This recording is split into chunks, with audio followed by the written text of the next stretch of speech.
ভারতীয় উপমহাদেশের ইতিহাসে ৩২২ থেকে ১৮৫ খ্রিস্টপূর্বাব্দ ছিল মৌর্য সাম্রাজ্য, যা শুধু শাসন ব্যবস্থায় নয়, খাদ্য সংস্কৃতিতেও রেখে গেছে গভীর ছাপ।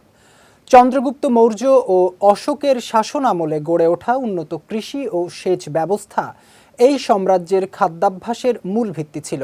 খাদ্য তালিকাও ছিল বেশ বৈচিত্র্যময়। মৌর্য সাম্রাজ্যের বৈচিত্র্যময় খাদ্যাভ্যাস নিয়ে আরও জানাচ্ছেন শারমিন নিশু। গঙ্গা সমতলের উর্বর ভূমিতে মৌর্য শাসনামলে ধান, গম, ডালসহ নানা শস্যের চাষ হতো। রাজ্যের কর্মকর্তারা খাদ্য সরবরাহ, কসাইখানা ও মশলা উৎপাদনের নিয়ন্ত্রণে থাকতেন। ঋতু অনুযায়ী সে সময় খাদ্যাভ্যাসেও ছিল ভিন্নতা। শীতে বাজরা ও ভাত, গ্রীষ্মে গম ও যব বেশি খাওয়া হতো। মুগ, মসুর ও মটর ডাল ছিল দৈনন্দিন খাদ্যের অংশ। কৌটিল্যের অর্থশাস্ত্র অনুযায়ী বছরে ৩ দফা ফসল ফলানোর প্রচলন ছিল, যা ছিল সে যুগের কৃষি দক্ষতার প্রমাণ। রন্ধন প্রণালীতে ব্যবহৃত হতো দেশীয় মশলার মিশ্রণ: হলুদ, জিরা, ধনে, সরিষা, শুকনো আদা, লম্বা মরিচ, গোলমরিচ, দারুচিনি ও এলাচি। টমেটো তখনও পরিচিত না থাকায় খাবারে ঝাঁঝ আনতে পিপ্পালি নামে এক ধরনের লম্বা মরিচ ব্যবহার করা হতো। এছাড়াও দুগ্ধজাত পণ্যের ছিল আলাদা কদর। এ তালিকায় দুধ, দই, ঘি ও মাখনের ব্যবহার ছিল ব্যাপক। বিশেষ করে শিশু, গর্ভবতী ও অসুস্থদের খাদ্য তালিকায় এগুলো বেশি দেখা যেত।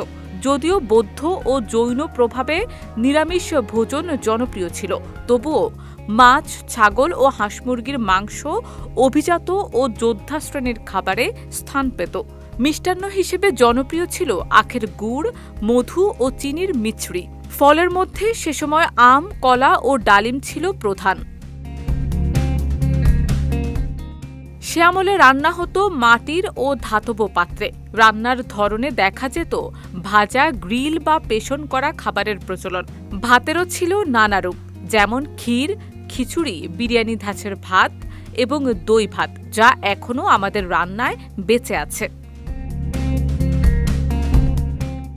তবে ধনী শ্রেণীর খাবারে থাকত এলাহি আয়োজন, যেমন ফল, মিষ্টি ও মাংস।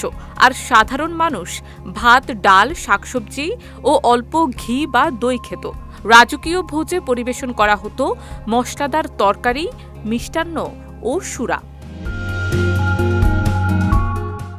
সনাতন বৌদ্ধ ও জৈন ধর্মের শিক্ষা মৌর্য খাদ্য সংস্কৃতিকে প্রভাবিত করেছিল। অহিংসা ও মিতাহার নীতিতে গরুর মাংস বর্জন ও সুষম খাদ্যের ধারণা প্রচলিত ছিল। মৌর্য যুগের এই খাদ্যরীতি পরবর্তীকালে ভারতীয় উপমহাদেশের রন্ধনশৈলীর ভিত্তি গড়ে দেয়, যার প্রতিধ্বনি এখনও টিকে আছে আমাদের প্রতিদিনের খাবারে। শারমিন নিশু, বিজয় টিভি, নিউজ ডেস্ক।